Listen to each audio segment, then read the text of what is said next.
This is Eliezer Reese, and you're listening to Sunny Brands, a podcast where we explore the relationship between purpose, branding, and impact. On each episode, I interview the heroes behind the brands that make our world a better place. In this episode, we'll be speaking with Liana Soifer, a Korean-American adoptee and founder of BIPOC Adoptees. This grassroots movement highlights the voices of BIPOC adoptees. They bring focus to a community that has been historically underrepresented, as it intersects two significant identities, being an adoptee and being a person of color. At OutNotion, we annually select 4 organizations to which we donate pro bono creative work. Last year, we chose BIPOC Adoptees, and that's what led me to meet Liana. In the last 12 months, we've worked with BIPOC Adoptees to relaunch their website and brand, and in the process, we've been impressed by Liana's energy and go-getter attitude. Let's hear Liana's story. So I was adopted when I was 12 weeks old from South Korea. I was adopted into a white family in Eugene, Oregon. I pretty much lived there until about 7 years ago when I moved to Portland. So pretty much grew up in Eugene. I grew up with 2 brothers who were biologically connected to my adopted family. So I was the only adoptee, the only person of color in my immediate family and extended family. We had one other adoptee, a cousin who was adopted. But so growing up my parents were very educated. My dad has a PhD in education. My mom has a master's in psychology. So therapy, talking about your feelings, understanding that education is the key to sort of expanding your mind and growing was always something that was a value in our home. And my adoption was never kept from me. I always knew I was adopted. Growing up was, when I look back, so I'm going to recall looking back, I was a pretty anxious kid. I never wanted to be different. I always viewed myself as white. So there were lots of instances where people thought, there was this one instance where this woman thought I was an exchange student with my mom. Oh. Yeah, totally terrible. Yes. I've been called racial slurs before, always mistaken for Chinese because all Asian people look alike, right? And I always wanted to fit in. So as I look back through my childhood, through high school, it was pretty rough. I never wanted to make waves. I was bullied in elementary school. And I never told anybody because that would make me look different. I couldn't even ask for a Band-Aid if I was bleeding in class because that would make me stand out. Just raising your hand. Wow. Asking to go to the bathroom, couldn't do it, would be like running home after school, like pee my pants because I couldn't even use the bathroom because that would make me stand out, right? Because if a kid gets up and uses the bathroom, and I realized now looking back, that was all because I was adopted. Wow. I lived a stereotype pretty much like high school and through college. So I played into the Asian stereotype a lot as I look back. And it was pretty rough. I mean, I went to therapy for many years and still love therapy and proponent of therapy. But there were lots of periods of time where I clung on to different people, and now I'm looking back just because I was looking for an identity. So I was always looking for stability in other people. Sure. And not finding it within myself. Fast forward, I got married very young. I had kids. I actually had to go through IVF because my partner, who I'm divorced to, now we just had to seek IVF, which was another kind of ding on my own identity of like having to stand out. Like I couldn't just have my own biological children. So I kind of kept IVF from a lot of people and never told anybody. Sure. Which is crazy to me because lots of people go through IVF. But then having to pay to have my kids be almost the same price as it was when I was adopted was crazy. Going through that feeling of just that the adoption and having kids is a whole system around money. And then, was married, had my first 2 kids for several years, got divorced, then moved to Portland, remarried my current husband, and we had another kid. So I have 3 kids. I got a degree in human service, thinking I was going to be a social worker. That's sort of my heart. And it sort of led into another profession where I was doing project management in like software development for behavior change. So creating interventions for behavior change, research. Anyways, fast forward many years, moved to Portland, just kind of left that field, and found myself kind of in parenting, figuring out what I wanted to do again. And I've always wanted to work on an adoption project, especially when I had my kids. That was sort of my first, that's the moment where I realized my identity, I needed to explore my identity more. Sure. My oldest kids are 11. Right. So the project started many times with different people, and I look back and it was never the right crew to kind of move this kind of project forward. So this is like your 3rd attempt, 4th attempt? Yeah, 5th like attempt? maybe 3rd attempt. And Okay. I realized looking back, I worked with amazing people, but finding a crew of people who actually understand the experience has been maybe the key to success for this project. Our team, when I found Summer, who is a VIA adoptee, we started talking about our adoption, and that's where the project was born. It's just from our conversation, and from there, it's just blossomed. We've met other adoptees. I've noticed a lot of adoptees want to create change, right? There's an urgency to create community because we haven't had it. And so our team continues to grow, with the majority of our team being adoptees. Sure. And having those experiences. So, yeah, over the last 6 years, I don't know, I guess I got some day jobs and to get by, and I still do those, and started my own business on the side. But yes, about a year and a half ago, we started working on BIPOC adoptees, and ever since it's been going full time. Awesome. Yeah. Awesome. So incredible work. Adoption, while often a rewarding experience, comes with its own set of unique challenges. These can range from the complexities of navigating the legal process to the emotional journey of integrating into a new family environment. For adoptees, particularly those from BIPOC communities, the journey to understanding one's cultural heritage and identity can be difficult and isolating. Also, the societal expectation of gratitude placed upon adoptees can often silence their voices and experiences. Let's hear how Liana frames this problem. Tell me a little about that journey. Like, did you ever find out who your parents are? Yeah. So I decided to search for my birth parents, and I found my birth mother. And I met her in 2000, I think it was 2006. I traveled there with my adoptive mom, and that experience was full circle for myself, right? This is my own experience, but it was very validating for my own identity to like meet somebody for the first time that looked like me. I have like 3 half sisters that live in Korea too, so I met one of them. Yeah.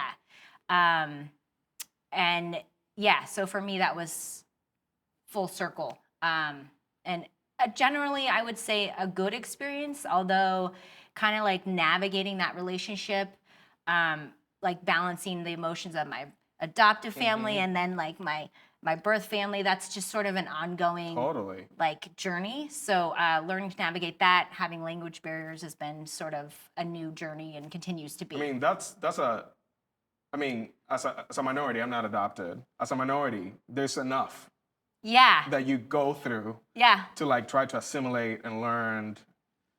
I cannot imagine compounding that with the other identity of like an adoptee and trying to wrestle and navigate those two very different. Right. And they both kind of like are craving for like belonging. Yes. So it's like a stack of that. Yes. And the imposter syndrome, are you familiar with that? Totally. So like, yes, total imposter syndrome. Like growing up trying to figure out, am I white enough? Am I, Asian enough? Where do I fit? Yes, for sure. That's an ongoing struggle. I'm sure, yeah. As you know, I mean. And, Yeah. and in this journey of you providing, now providing like education and community, now being able to, you're benefiting yourself from that community. What are some of the kind of common denominators that you're finding with people that were brought up the same way with the same similar struggle? Is there any like common denominators that are happening there? So that's why BIPOC Adoptees was formed, out of these themes. Mm-hmm. Like the BIPOC adoptees, we're all adoptees. We're all part of the BIPOC community. And so our experiences, although nuanced and different, very similar. So when we quickly dove into this project, started from a conversation, passion to a documentary, turned to docuseries, there were themes that we pulled out and we're like, okay, there's something there that all of us that we interviewed were adults. Mm-hmm. Why are we in our 30s, 40s, 50s sitting here talking about this stuff when really we should have been talking about it when we were in our, elementary school, through middle school, through high school. But what we've seen is that you don't really start to look at your identity, and this is for anyone, really, right? You don't have the language until you get into adulthood. So the themes were that we're all adult adoptees sitting here still grappling with mental health, all the issues around adoption. And then the race piece. Yeah. Navigating that. You talk to a lot of adoptees. Historically, and I think even to this day, adoption is about the one transaction. Just placing a child to another family. And it's all about that transaction. And it doesn't take into account the one that is most impacted by adoption. So that transaction happens, that child's adopted, and then it's done. And they think like, okay, great, the child had no family, now they're in a family, and how grateful they should be, they were saved. That's the narrative. So what ends up happening is that those that were adopted grow up thinking this narrative. They're thinking that they're saved, they should be grateful. You should always be grateful when you're an adoptee because you were saved. And so that in itself takes away from the real life experiences that we have as adoptees as we continue to go through life and experience things. Like mental health is a big, just mental health in general. Sure. Like as we grow up, adoptees are not looked as needing intervention and community. So there's lots of stats like the rates of suicide attempts, I believe, are higher in adoptees that people don't even know. But just because there's so much trauma and experiences that they've experienced, but haven't been able to find community or resources to grapple with that. So that's sort of the narrative. And what we're trying to do with BIPOC adoptees is sort of open the conversation up to the real life experiences. Like, let's talk about mental health. Let's talk about reunification, that like finding your birth family isn't a happy thing. It's actually pretty loaded, right? Navigating your birth family or adoptive family. Navigating parenting. What is it like to be an adoptee than to have biological children, or you can't have biological children, right? So all those things we're trying to sort of open up, but from the perspective of the adoptee. Because normally the narrative for adoptees has been told by the adoption agencies and adoptive parents. That's not an accurate picture of what we experience. So what you'll see is like, I grew up in a pretty educated family. People would say, oh, you have a great upbringing. I went to college. I followed all the steps, right? I got a job. I got a degree. But that sort of takes away from all my like mental health experiences, how I viewed myself. So all those things sort of get pushed aside. Sure. And that's not actually the real picture of my own experiences. Right. Yeah. You mentioned mental health. What are kind of, I think one thing that was interesting when I was learning about what you're doing is like, I know about adoption, but when you combine the BIPOC layer, I'm like, ooh. Yeah. What are some of the nuances in that combination? So I don't know how many, I don't know the stats, but I'm like a transracial adoptee. So that means that I'm a different race from the adoptive family. So I'm, a person of color raised in a white dominant culture in a family. So that itself presents different scenarios. I've experienced racism since I was way younger, all the way. So there's those components. I would just say in general, the BIPOC community has historically just not been represented in stories. Like, for example, the Asian American community, adoptees are not necessarily seen as part of that history, even though we are. Right. Because we've been looked at like as adopted and we're Sure. white. But yeah, those are some experiences. I've learned from some adoptees, some Black adoptees that were adopted into Black families that were also dealing with, I'm not Black enough, my skin isn't dark enough, right? And so even Sure. when you see the dynamic of, adoptees being adopted into their ethnic group, you still see that the racism and the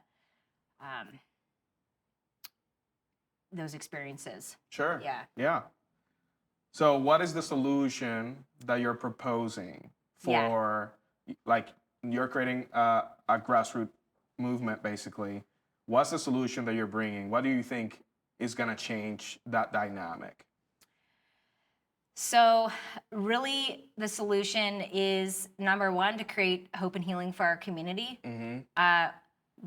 It's very hard to find community. It's not like we have adopted like name tags and we can identify each other off the street. We don't even view ourselves as being, like, for myself, like viewing whether or not I'm Asian or not. So the solution is creating community, and authentic community that's safe, inclusive to our community. And that's through the docu-series on sitting on a broader scale, like educating the world. Then there's our community efforts down, like more in person and virtual, where we get together and have safe spaces to tell stories, doing adoption panels, partnering with other adoptee-centered organizations who are also doing work. And elevating the work that they're doing. To sort of change the narrative. I mean, that's the goal. Sure. Changing the narrative and creating hope and healing for our community. So we've got the docu-series, which hopes to be sitting on a bigger platform, and that's teaching the broader audience about adoption. So that's unique storytelling, different adoptees with learning, working with content experts. And then we have our social impact campaign, which is sort of the on-the-grounds work community get-togethers, both in person and virtual, adoption panels, partnering with adoptee-led organizations. And then we're also looking at and exploring opportunities around software development, just because what we're learning is that there's resources for the adoptee community and they're spread everywhere. So like there's people doing amazing work, adoptee, researchers who are doing adoptee research. And not oftentimes that information is not accessible to people. And so it's like breaking down the barriers and making accessible to our own community. And through technology, that's one way we can explore that, just because people are so versed on the web. To end this conversation, I wanted to ask Liana, what will you tell a BIPOC adoptee that is currently struggling? Here's what she has to say. Don't be afraid to talk about the things that matter. Because had I been afraid to share my ideas, they wouldn't be here. Totally. And so I would say, if you have something that you're passionate about, start the conversation. I think working with people that share same vision is huge. And that's where the creativity can start too. If you're a BIPOC adoptee and you feel alone and isolated, please visit BIPOCadoptees.com. There, you will find resources and a community to plug into, because you're not alone. Well, it's been a pleasure talking to you. Yes, likewise. I'm so passionate about what you're doing. We're so excited. Notion is so excited to jump in on that workshop and give you like the tools that you need for marketing. Looking forward to our workshop in a few weeks. Where can people find you? Yes, so people can find us on the web at BIPOCadoptees.com. And they can also find us on social media, on Instagram at BIPOC Adoptees. We've launched our YouTube channel. We will be posting more. We also have a TikTok, so we'll be releasing more content as well. But we're kind of everywhere. And more importantly, we've created a Discord for our community.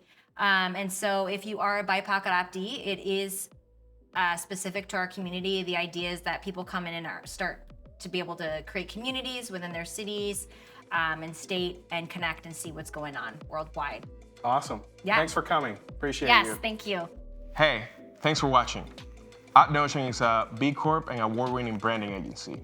We help responsible brands launch. If you're curious about how we can help you, you can check out our website, outnotion.com, and see for yourself. Thanks.